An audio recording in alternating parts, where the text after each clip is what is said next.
Un jour, dans un petit dîner, un frère et une sœur, Joseph et Sidney, se retrouvent.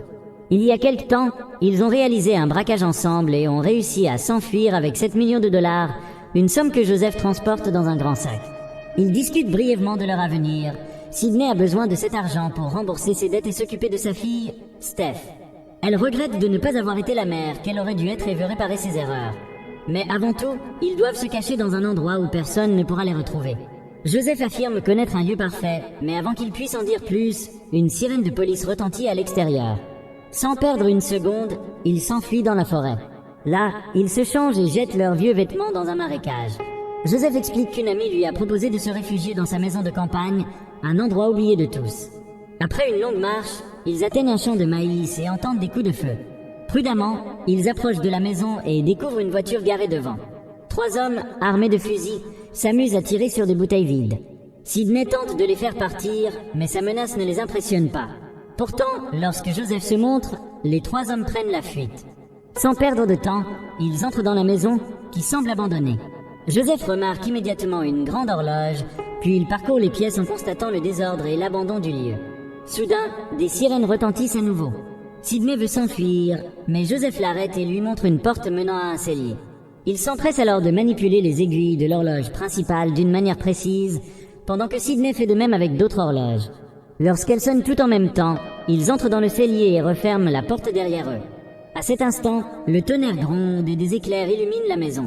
Joseph ouvre un carnet et demande à Sidney de composer un numéro sur un vieux téléphone, en lui ordonnant de raccrocher immédiatement après avoir prononcé une phrase précise. À l'extérieur, ils entendent des policiers fouiller la maison. Sidney exécute les instructions, puis un silence absolu s'installe. Après un moment, Joseph ouvre la porte, il n'y a plus personne. La maison est méconnaissable, propre et ordonnée, comme si elle n'avait jamais été abandonnée. Les horloges se sont arrêtées. Suivant les consignes du carnet, Joseph remonte celle du salon. Sidney, stupéfaite, réalise qu'ils sont en sécurité, mais Joseph lui rappelle qu'ils doivent rester enfermés ici pendant 14 jours. Cela ne semble pas insurmontable. Le réfrigérateur est rempli de nourriture et des disques sont posés sur une table pour les distraire. Le premier jour, il se repose simplement. Joseph explore les alentours tandis que Sidney prend un bain et essaie d'anciennes robes trouvées dans une armoire. Le deuxième jour, ils cuisinent et discutent sur le porche. Pendant la journée, ils comptent leur butin et réfléchissent à la meilleure manière de le dépenser. Sidney, nostalgique, contemple une photo de sa fille, se réconfortant à l'idée que bientôt, tout cela sera terminé et qu'elles pourront vivre sans manquer de rien. Ils examinent les portraits accrochés au mur et s'entraînent au tir, révélant une habileté naturelle avec leurs fusils à lunettes. Ainsi, 13 jours s'écoulent. Un soir, Sidney parle à son frère de certains objets précieux qu'elle a trouvés dans la maison. Par exemple, un crochet de bœuf coûte cher, mais peu de gens savent encore à quoi il sert. La conversation dérive alors sur leur relation fraternelle. Joseph avoue qu'il ne lui a jamais témoigné assez d'amour et qu'il le regrette profondément, mais Sidney assure qu'elle ne se plaint pas de sa vie. Après tout, elle a une fille. Touché, Joseph lui promet de tout faire pour se racheter. Sidney l'interroge ensuite sur la mystérieuse femme qui leur a fourni cette cachette incroyable, mais Joseph est incapable d'expliquer qui elle est ni comment fonctionne la maison. Il avoue simplement qu'elle lui a donné son carnet par pitié. Soudain, Sidney évoque leurs parents. Ils se remémorent leur mère, leur père et les souvenirs de leur enfance. Sidney se souvient particulièrement d'un air de piano qu'elle entend à nouveau sur un vieux disque, bien qu'elle n'en connaisse pas le titre. Elle se met à fredonner la mélodie, puis, prise d'une soudaine décision, elle regarde Joseph et lui demande de la ramener auprès de sa fille. Finalement, le moment tant attendu arrive. Sidney et Joseph peuvent enfin rentrer chez eux. Sidney range la maison pendant que Joseph prépare leurs affaires et brûle les derniers déchets. Mais lorsqu'ils approchent de la porte du cellier, ils la trouvent barricadée. Sur une planche, des mots sont gravés, leur indiquant de se rendre à un vieux moulin à proximité. Sidney panique et s'enfuit en courant vers le moulin, mais son frère la rattrape et parvient à la calmer. En explorant les lieux, ils découvrent des bancs d'église dans le sous-sol. Soudain, la lumière de leur lampe torche éclaire un corps en décomposition. Sur un socle, un avertissement est gravé. Ils sont coincés dans une boucle temporelle. Juste en dessous, une invitation leur demande de signer s'ils comprennent et acceptent leur sort. Sidney refuse catégoriquement et tente de fuir. Mais à peine a-t-elle parcouru quelques mètres dans le champ qu'elle se sent mal, vomit du sang et comprend qu'elle ne peut pas quitter le périmètre qui les retient prisonniers. Son frère la ramène à l'abri. Dévastée, Sidney s'effondre en larmes en repensant à sa fille. Joseph lui explique alors que le cadavre dans le moulin n'est autre que son amie, celle qui leur avait permis de se cacher ici. Il l'a reconnue grâce à l'horloge, un héritage familial. Ils réalisent alors qu'ils ont si bien effacé leurs traces que personne ne viendra jamais les secourir. Joseph n'a d'autre choix que de signer l'avertissement. Aussitôt, un coffre-fort apparaît devant eux. Se rappelant des indications du carnet, il l'ouvre en utilisant une combinaison inscrite à l'intérieur. Le coffre contient un magnétophone et une note expliquant qu'il doit prononcer une phrase avant de refermer la porte pour établir une connexion. Il suit les instructions et, lorsqu'il repasse l'enregistrement, il entend la voix d'un inconnu. Cet homme affirme qu'il ne devrait pas être là. Il sait pour l'argent.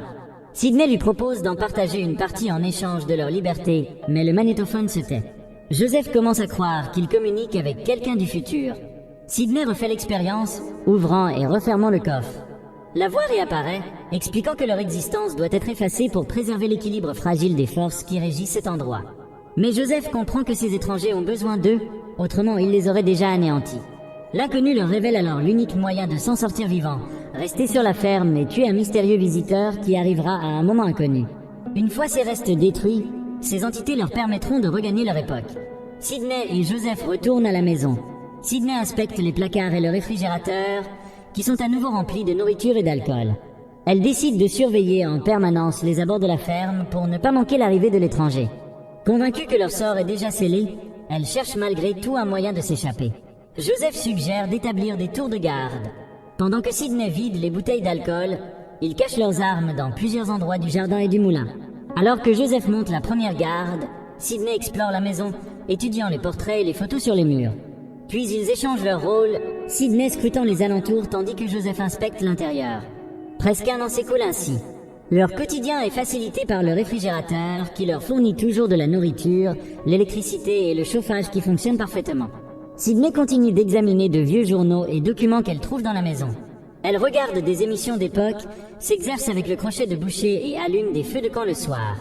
Un jour, elle révèle à son frère qu'elle a découvert une boîte de photos dans le moulin. En les comparant aux images du hall d'entrée, elle réalise que ces dernières ne représentent pas les propriétaires d'origine de la ferme. L'histoire de cet endroit, déplacé ici par des forces inconnues, semble s'arrêter en 1955, après la guerre de Corée. Au-delà de cette date, il n'existe plus aucune preuve d'une présence humaine. Elle découvre également qu'un officier de marine figurant sur l'une des photos serait mort ici, soi-disant en tombant dans l'escalier. Selon elle, cet événement coïnciderait avec l'arrivée de ceux qui ont pris possession du lieu et y ont installé l'électricité, le chauffage et même la télévision, pour des raisons qui leur échappent encore. Pendant qu'ils attendent, Joseph et Sidney se retrouvent piégés dans cette étrange boucle temporelle, mais cela ne leur apporte aucune réponse à leurs questions. Joseph, frustré, commence à s'énerver, reprochant à Sidney de le tenir pour responsable et allant jusqu'à blâmer leurs parents. Il est convaincu que ceux qui tirent les ficelles n'ont aucune considération pour eux, qu'ils jouent avec leur destin simplement parce qu'ils en ont le pouvoir. Personne ne peut arriver ici sans y être invité, ce qui signifie qu'ils ne rentreront jamais chez eux et sont condamnés à une mort lente. Une dispute éclate entre le frère et la sœur. Joseph persuadé que Sidney ne le croit pas et qu'elle pense qu'il va l'abandonner. Mais il finit par se ressaisir et ils se réconcilient. Ils descendent dans le hall d'entrée, où Sidney regarde la télévision pendant que Joseph observe les tatouages identiques qu'ils portent, un rappel de leur lien familial. L'attente se prolonge et Joseph tente de reprendre contact avec les inconnus, mais le magnétophone reste silencieux. Désespéré par l'incertitude, il supplie pour obtenir un signe, mais la bande reste vierge. Un jour, un mystérieux visiteur apparaît à la ferme. Caché à distance, il observe Sidney avec des jumelles avant de se diriger vers la maison, prêt à tirer. Joseph le repère et crie pour prévenir sa sœur, ce qui fait manquer le tir à l'intrus. Le visiteur encapuchonné ouvre ensuite le feu sur Joseph, qui parvient de justesse à se cacher dans la maison. Ils tentent de traquer l'homme, mais ne parviennent pas à le trouver. Joseph fait le tour de la maison pour atteindre une cache d'armes dissimulée dans le champ, mais le visiteur lui tire dessus, l'obligeant à rebrousser chemin. Finalement, l'homme masqué le rattrape à l'intérieur. Un peu plus tard, Sidney entend une mélodie venant du champ et aperçoit quelqu'un tenant un magnétophone diffusant la chanson de leur mère. À ses pieds, Joseph est allongé, inconscient. Sidney s'approche et une confrontation éclate, durant laquelle elle est blessée. Elle se réfugie dans la maison, soigne sa plaie et découvre que la porte du cellier est de nouveau bloquée. Dans un accès de rage, elle tente de la forcer, mais un avertissement apparaît, lui indiquant de ne pas continuer. Au même moment, un coffre-fort apparaît dans la pièce. Pendant ce temps, Joseph, les jambes attachées, reprend connaissance dans une église.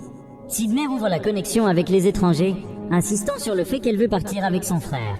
Ils l'avertissent que si elle détruit la porte, ils mourront tous les deux. À cet instant, le visiteur remarque que Joseph tente d'atteindre son arme et le frappe violemment. Les inconnus expliquent qu'ils ne peuvent pas prendre le risque que cet intrus s'échappe. Sydney mentionne la musique de leur mère, mais ils assurent que l'intrus n'a rien à voir avec elle. Pendant ce temps, le visiteur, qui semble incapable de parler, tend un mot à Joseph lui demandant de confirmer auprès des étrangers que l'intrus est mort afin qu'il puisse s'en aller. Sydney, sous pression, est sur le point de révéler ce qu'elle sait, à condition que les inconnus lui expliquent pourquoi ils sont si sûrs que l'intrus n'est pas sa mère. Mais soudain, la communication est coupée. Dans l'église, l'intrus ordonne à Joseph d'enregistrer sur le magnétophone que le corps est dehors, qu'il est blessé et que si les étrangers contactent Sydney, ils leur présenteront la dépouille. Sydney reçoit cette information et part secourir son frère. De son côté, le visiteur communique par écrit et explique à Joseph qu'il cherche la personne qui a tué sa famille. C'est alors que Sydney fait du bruit à l'extérieur, ce qui distrait l'intrus. Un échange de tirs s'ensuit et cette fois, l'intrus prend la fuite. Joseph réussit à attraper son arme et se libère tandis que Sydney pourchasse l'étranger jusque dans la maison. Un combat acharné éclate. Sydney blesse son adversaire, le projette au sol et lutte pour arracher son masque. Lorsqu'elle y parvient enfin, elle est pétrifiée. Sous le masque se trouve sa propre fille, Steph, désormais adulte. Bouleversée, elle tente de comprendre ce qui se passe, mais Joseph surgit et tire sur l'intrus. Sydney se précipite pour protéger Steph et reçoit la balle à sa place. Alors qu'elle agonise, Joseph, dévasté, pleure sa sœur tandis que Steph s'échappe en passant par le cellier. Désormais seul, Joseph informe les étrangers par magnétophone que le visiteur a disparu. Il enterre Sydney et, suivant les instructions, se rend au moulin. Il est transporté dans un lieu inconnu où il rencontre l'homme du magnétophone ainsi qu'une femme. Ces derniers lui demandent des informations sur l'intrus, mais Joseph ne sait rien. Il l'accuse d'avoir enfreint les règles et lui annonce qu'il sera effacé. Il supplie, avouant avoir espéré une meilleure issue, et implore une dernière chance. Après réflexion, ils acceptent et le renvoient au premier jour, dans le café. Cette fois, il révèle à Sydney qu'il a déjà vécu cette boucle d'innombrables fois, sans jamais réussir à empêcher sa mort accidentelle. Il lui dit que la seule façon d'y mettre fin est de le tuer immédiatement, de prendre l'argent et de retourner auprès de sa fille. Sydney, bouleversée, exécute son frère et s'enfuit tandis que des sirènes de police retentissent au loin. Ce film étrange et déroutant laisse le spectateur sans réponse. Qui sont ces entités? Quel est leur but et pourquoi la fille de l'héroïne s'est-elle retrouvée impliquée dans ce paradoxe? Autant de mystères qui restent irrésolus.